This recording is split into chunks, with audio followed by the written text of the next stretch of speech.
I'll move on to international business now, because I want to talk more about that. We mentioned in my introduction some of the kind of exotic locations you're involved in, and 130 hotels, as you mentioned, through Swiss-Belhotel, Asia, the Middle East, Eastern Europe. So what other, I guess, countries are you in today? What's the kind of latest ones you're getting into?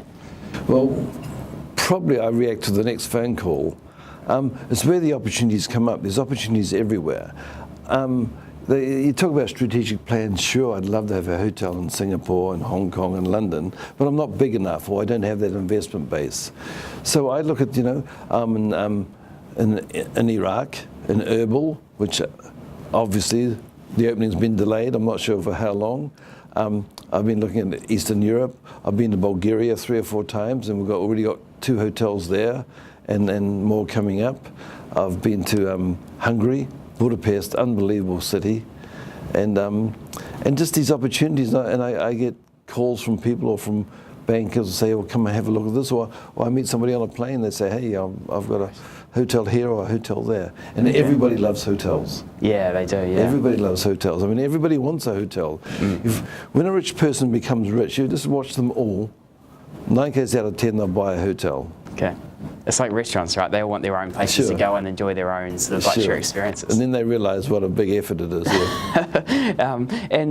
Because you mentioned, getting into places like Singapore and stuff is quite challenging with the investment up front. But how have you decided what countries to go into? Has there been you said no strategic plan, more serendipitous encounters? Well, Asia is my home. Okay. And I tell people that New Zealand is Asia. Yep.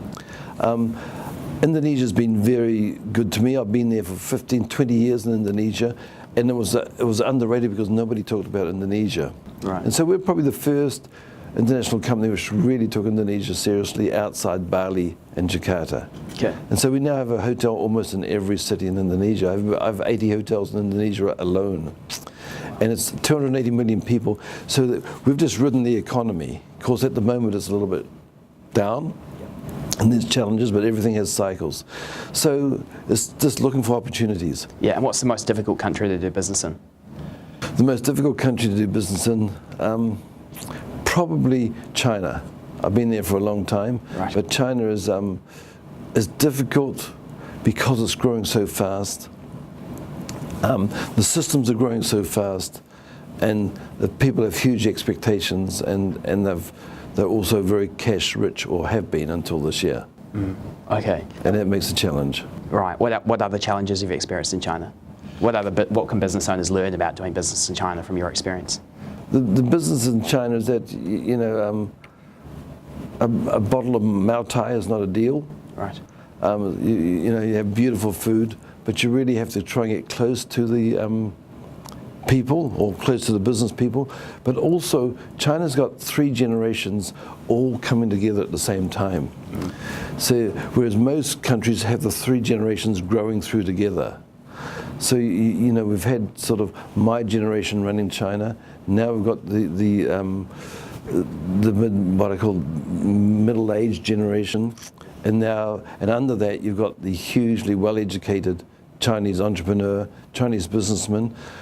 A large number have had international education, and they are actually international people more than Chinese. So it's gone so fast that there has been a clash of these 3 sets of developments. Yeah, no, simultaneously. Rather. Very interesting. Yeah, and when you're going into a place like the Middle East or wherever it may be, Iraq, let's say, how do you learn about how to do business in these countries? Do you study all the laws and get advice? What's your formula? I just grab my briefcase and get on a plane, and I got off in Dubai, and I had some introductions, and I walked around and I talked to people. I met investors. Of course, I go back to Ernst & Young, I go back to KPMG. I go to my own hotels, and I found the biggest hotel in Dubai was managed by my banquet manager from the Hyatt in Auckland. Right. 20 years previously. Okay. And then it's just introductions and networking. Okay, and so introductions and networking, okay. And how have you managed to get the introductions and, I guess, network flow in these foreign environments? Has that been hard? It's been hard at times, yes. I mean, in Iraq, we were invited in there because a lot of the business management for Iraq was actually in Dubai. Right. So that's how you get the links there. We've been invited into Iran. I'm treading cautiously at the moment. Yeah. Just to see what's happening.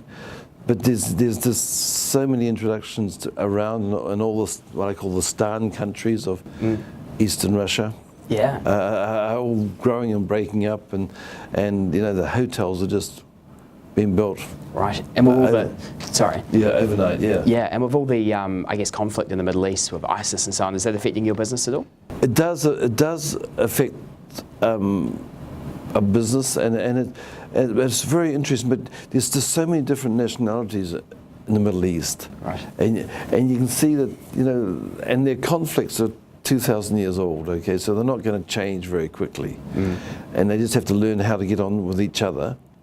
But everyone's proud, everyone's determined, everyone thinks they're right. Yeah. But it always intrigues me that you got Iraq, you got Iran, you got Egypt, you got Oman, you got Doha, you got Qatar, all these, and yet in the middle of it you have a neutral city like Dubai, right, booming, and every person behind those all come from these countries, and here they are working together in the UAE. You put them back into their own environment, and they become nationalistic and a little bit aggressive. Right. Yeah. Very interesting. So just finally on international business, I guess, do you are the laws in these countries when you're trying to do business in all these different countries, are they quite different, or do you find it's pretty standard to start a hotel in the Middle East versus China versus Australia versus New Zealand? Well, they're different and yet the same. When I studied at Victoria University and I did taxation, I did accounting, we studied why things happened. It was the first. I came through a new era of university degrees where you just didn't take a pile of law books and learn them off by heart. So I find that the laws everywhere are relatively consistent. Okay, and the tax systems are relatively consistent. You just have to work your way around them, and of course they have their own individual political twist to it. But it's so easy, to find people. I was in Budapest the other day, and I sat beside an Australian accountant who's been there for 20 years.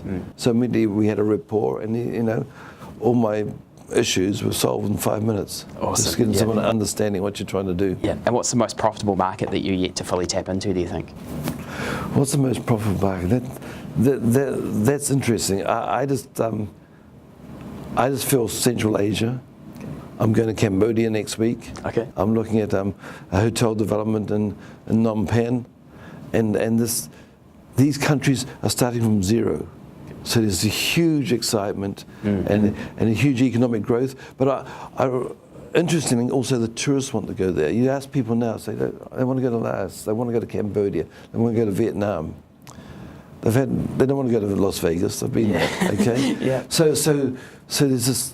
The growth is ready to take off. Yep. Okay. Fantastic. So just finally on international business, what would your single biggest bit of advice be for New Zealand entrepreneurs about doing business internationally? What have you learned that you'd pass on?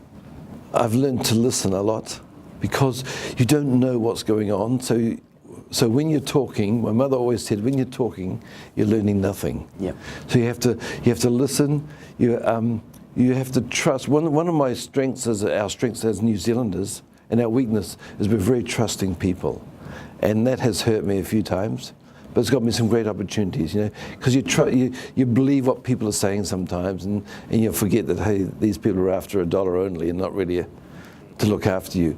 So the thing is never give up, have confidence, but just listen, be a little bit humble, even if the people around you are arrogant, which is very easy. Right. And talk to people. Yeah, and as one of probably the most well-travelled people in the world, and definitely frequently travelled, sure. What would you say is your biggest jet lag tip you'd pass on to people travelling overseas? Be able to sleep anywhere. One of my problems now, I sort of sleep in 4-hour breaks, but I travel economy class all the time because it's my business. Right. And I love walking through business classes and say how many people in here are paying for their own ticket. So it's just a mental. I don't get stressed out because I realize I have to sit there for 10 hours. Yeah. If I have to do a long trip, I just do it.